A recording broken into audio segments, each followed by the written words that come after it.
Chers amis, avez-vous déjà ressenti cette difficulté à communiquer avec vos parents, avec vos enfants?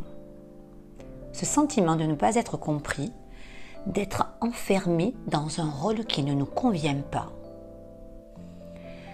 Bienvenue dans ce premier épisode d'une série de podcasts consacrés aux relations parents-enfants. Aujourd'hui, nous allons analyser comment l'amour, même le plus sincère, peut parfois se transformer en souffrance. Dans mon métier, je rencontre souvent des parents et des enfants qui ne savent pas communiquer sans se blesser lors d'un désaccord.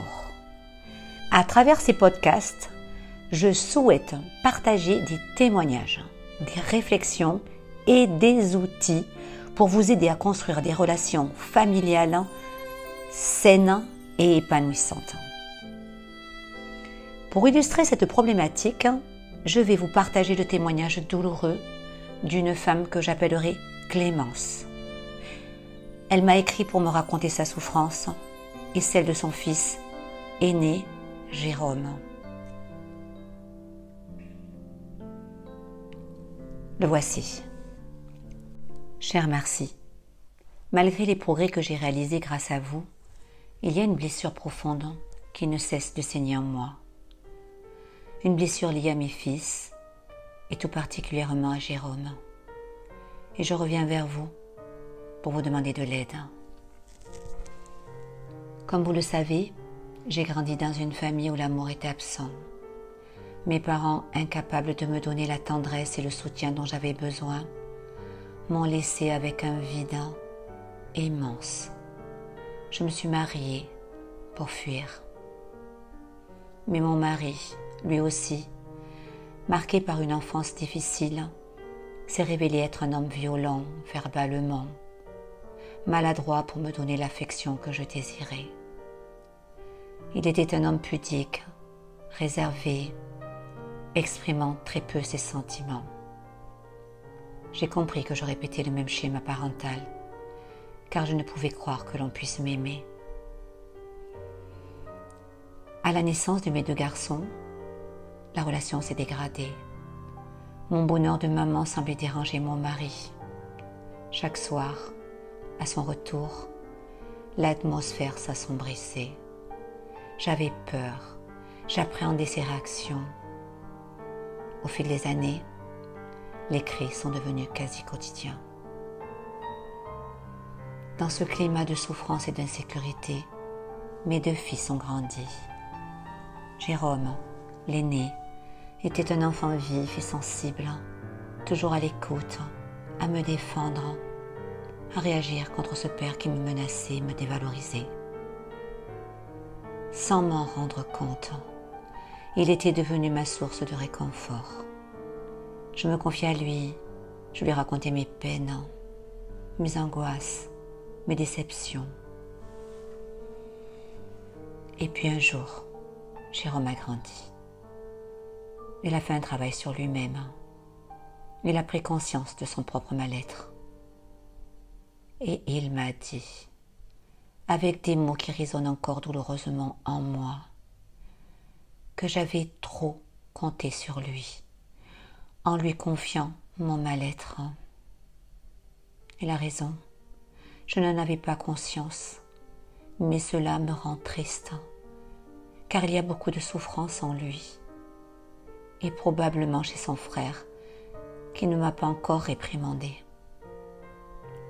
Et pour moi, c'est un échec. Il m'a dit récemment qu'avec l'enfance qu'il a eue, il avait songé plusieurs fois au suicide. Pour moi, c'est terrible. On est toujours en contact. On se voit. Mais depuis, ce n'est plus pareil. Bref. Voilà un sujet qui actuellement fait partie de mes questionnements.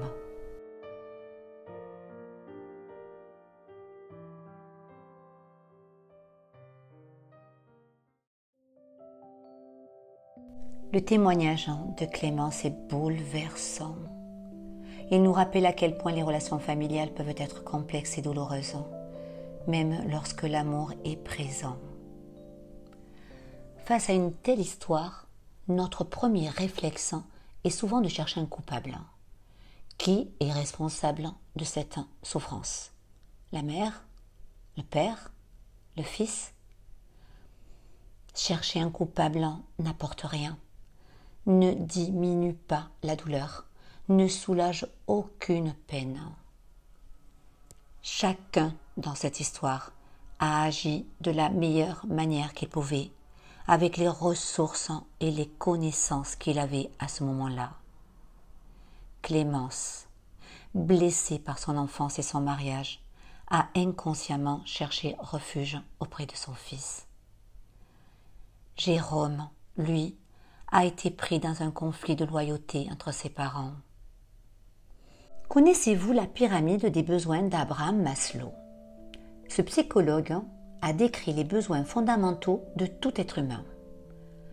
Selon lui, des besoins comme la sécurité, la protection et l'amour, lorsqu'ils ne sont pas comblés pendant l'enfance, engendrent des blessures émotionnelles qui affectent nos relations futures. C'est ce qui s'est passé pour Clémence. Son enfance, marquée par le manque d'amour, a créé chez elle un profond besoin d'affection et une faible estime de soi. Aveuglée par son besoin d'amour et de sécurité, elle n'a pas pu voir les erreurs qu'elle commettait. Jérôme, d'un son côté, a traversé le complexe d'Oedipe dans un contexte familial difficile. Le père était absent émotionnellement et parfois violent, ce qui a exacerbé la rivalité entre le père et son fils. Jérôme s'est retrouvé piégé, tiraillé entre son amour pour sa mère et la culpabilité d'occuper une place qui ne lui appartenait pas.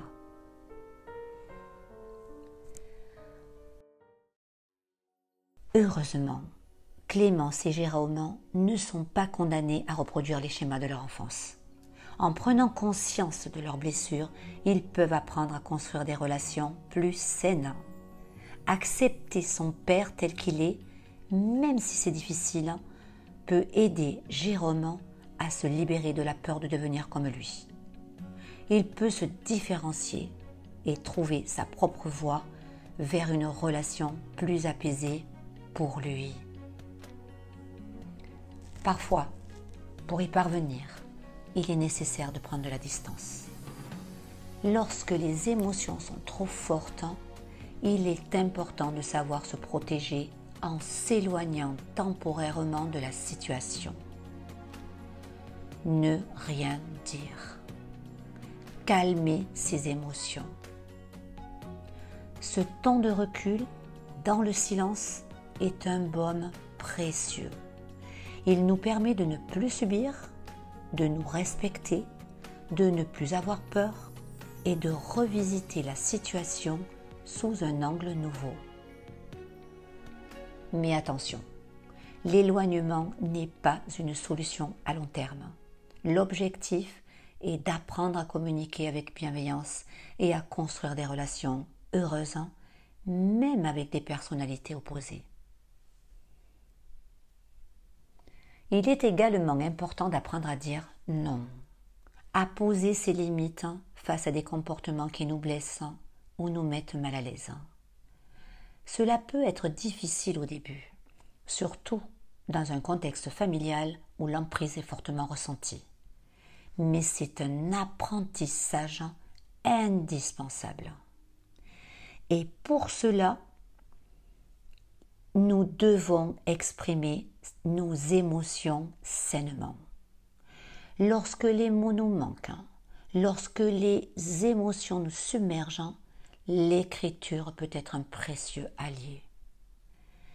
Écrire ses ressentis, ses frustrations, ses colères permet de les libérer et de préparer le terrain pour une communication constructive.